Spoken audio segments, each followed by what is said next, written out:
kuring merek nyaritakeun asal usul Pandeglang. Di Pandeglang teh aya hiji jelema sakti mantraguna. Weh, moal aya tanding. Ngaranna Ki Buyut Papak. Ki Buyut Papak teh moal aya tanding lamun gelut. Moal aya tanding lamun ngamasalahkeun masalah kiai. Kakiaian aya di manehanana, kajawaraan aya di manehanana. Ki Buyut Papak teh boga kaistimewaanana mun dibeulem teu teurat. Heh, urang Pandeglang mun mantep Ki Jamal ulah sambarangan eta. Oke, beres acara urang beulem coba.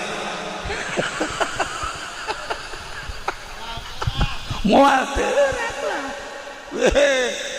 Moal pati-pati atuh nyanan. Ya Allah, nah Ki Buyut Papak teh seorang manusia, orang Pandeglang, saktina luar biasa.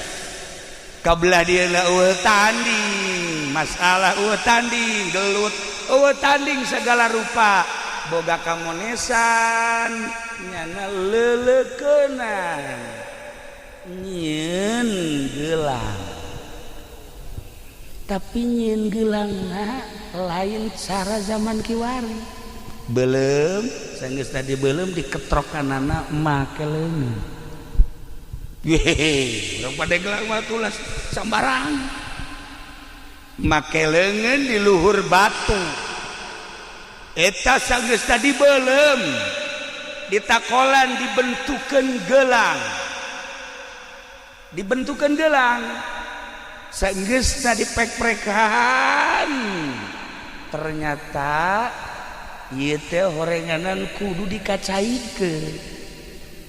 Batu nu eta kumanehanana disimpenna di hiji tempat ngaran tempatna eta di Kabayan Cikole.